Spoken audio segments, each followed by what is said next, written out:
আসিয়া রাদিয়াল্লাহু তাআলা আনহা আলাইহাস সালাম, ফেরাউনের স্ত্রী। এই মহিলা অনেক দামি মহিলা, মুসা আলাইহিস সালামের পালক মা। সুবহানাল্লাহ পড়েন।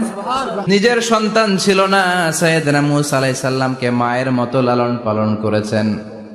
গোপনে গোপনে মুসা আলাইহিস সালামের উপর ঈমান এনেছেন। গোপনে গোপনে রাত্রিবেলা তাহাজ্জুদ পড়ে চোখের পানি ছেড়ে চাইতেন কার কাছে? ফেরাউনের বউ আর ফেরাউনের ফিনান্স মিনিস্টার, অর্থমন্ত্রীর বউ, দুইজন লুকিয়ে কালিমা পড়ে মুসলমান। ফেরাউন কিছু জানে না। সুবহানাল্লাহ। কি আল্লাহর খেলা! ফেরাউন লক্ষ লক্ষ বনি ইসরাইলের ছোট্ট বাচ্চাকে জবাই করেছে একটা বাচ্চাকে ঠেকানোর জন্য। নাম কি? মুসা। আর ফেরাউনের ঘরে আল্লাহ মুসাকে বড় করলেন। কোন সুবহানাল্লাহ! লুকিয়ে লুকিয়ে ঈমান আনলো। ফেরাউনের বউ আসিয়া, অর্থমন্ত্রীর বউ, দুইজন মিলে ফেরাউনের কাছে ঘটনা পৌঁছে গেল, খবর পৌঁছে গেল। ফেরাউন ডেকে পাঠালো দুধের বাচ্চাকে নিয়ে। ফেরাউনের অর্থমন্ত্রীর বউ হাজির। কুখ্যাত সন্ত্রাসী ফেরাউনের নিজের বউ আসিয়াও হাজির। ফেরাউন বলে, এক আল্লাহর উপর কুফরির ঘোষণা দে, আল্লাহকে ভুলে যা, আমার পায়ের সামনে সেজদা দে, আমি মাফ করে দেব। আসিয়ার এক কথা, জীবন যাবে কিন্তু ঈমান যাবে। ফেরাউনের অর্থমন্ত্রীর স্ত্রীরও এক কথা, যে আল্লাহর কাছে আমরা মাথা নত করেছি, পৃথিবীর কোন শক্তির কাছে ওই মাথার নত হতে পারে না। ফেরাউন বলল, তাই নাকি? দেখি তোদের ঈমানের পাওয়ার কত বড়। অর্ডার করলো, বিশাল বড় পাতিল নিয়ে আসো, কড়াই নিয়ে আসো, কড়াই ভর্তি তেল গরম করতে শুরু করো। টকবক টকবক করে কড়াইয়ের মধ্যে গরম তেল। ফেরাউন বলে, ও অর্থমন্ত্রীর স্ত্রী, তোমারে অনেক ভালো জানতাম, এখনই আমার পায়ের সামনে সেজদায় লুটিয়ে পড়ো, আল্লাহরে ছাড়ো, আমি তোরে ছেড়ে দেব। অর্থমন্ত্রীর বউ বলে, এত সোজা না। সুবহানাল্লাহ বলে। কি ঈমান? ঈমানের পথে অবিচল থেকে আমার মরণ যেন হয়। আমিন। আবার পড়েন আমিন। এক কথা, আল্লাহর সামনে মাথা নত করেছি, কারো সামনে করব না। ফেরাউন অর্ডার দিল, এই মহিলার দুধের বাচ্চাটারে টান দিয়ে আন। টকবক তেলের মধ্যে, কড়াইয়ের মধ্যে গরম তেলের মধ্যে ছেড়ে দে। মায়ের চোখের সামনে দুধের বাচ্চাকে গরম তেলের মধ্যে ছাড়ে। হিসাবটা কি সহজ নাকি? কথা বলেন। চিৎকার দিয়ে মা কেঁদে ওঠে, ছেড়ে দাও। ফেরাউনের নির্দয় অন্তরে দয়া হয় না। দুধের বাচ্চাটারে তেলের মধ্যে ছেড়ে দেওয়ার পরে মুহূর্তের মধ্যে ছেলেটা রোস্ট হয়ে যায়।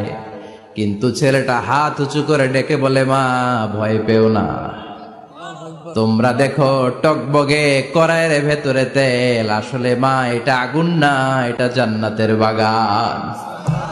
ও মা, ফেরাউনের দিকে তাকাস না রে মা, আমার মতো দৌড় দিয়ে তেলের মধ্যে ঝাঁপ দে। আল্লাহু আকবার। ফেরাউনের অর্থমন্ত্রীর বউয়ের ঈমান দ্বিগুণ হয়ে যায়, 3 গুণ হয়ে যায়। সে বলে, ফেরাউন, গোটা পৃথিবীটারে এক পাশে করতে পারবি, কিন্তু আমার মাথাটা তোর পায়ের সামনে নোয়াতে পারবি? ফেরাউনের অর্থমন্ত্রীর ওই স্ত্রীকে বাচ্চার পরে ওই তেলের মধ্যে ঢেলে দেওয়া হলো। ওই মহিলাটাও রোস্ট হয়ে যায়। বাকি রইল ফেরাউনের বউ আসিয়া। কি নাম? আসিয়া কিন্তু দৃশ্যটা দেখেছে, চাক্ষুষ মৃত্যু দেখেছে দুইজনের। ফেরাউন বলে, আসিয়া, কত অন্তরঙ্গ সম্পর্ক আমাদের, আজীবন কত ভালোবাসা ছিল, কত খুনসুটি ছিল, কিন্তু আমার পায়ের মধ্যে সেজদা দিয়ে প্রমাণ কর তুই আমারে ভালোবাসিস। আসিয়ারও একই কথা, জীবন দিব কিন্তু ঈমান দিব না। ফেরাউন বলল, তোকেও আমি ছাড়বো না, তোকে আমি উলঙ্গ করব। হাজার হাজার মানুষের সামনে আসিয়ার কাপড় টেনে নেওয়া হলো। তক্তার মধ্যে শুইয়ে, তক্তার মধ্যে হাতে পায়ে পেরেক মারা হলো। হাতের এই পাশ দিয়ে পেরেক ঢুকে, ওই পাশ দিয়ে বেরোয়। তক্তার এ পাশ দিয়ে ঢুকে, ও পাশ দিয়ে বেরোয়, ফিনকি দিয়ে রক্ত বের করে। আসিয়া সহ্য করতে না পেরে ডেকে বলে, আল্লাহ, ফেরাউন থেকে তুমি আমারে বাঁচাও। এই দোয়াটা সূরাতুত তাহরিমে আল্লাহ সরাসরি কোট করেছেন, রব্বিবনিলি ইনদাকা বাইতান ফিল জান্নাহ। ও আল্লাহ, মালিক, তোমার পাশে জান্নাতে একটা ঘর বানায়া দিও। এরকম একটা সঙ্গীত আছে না নাই?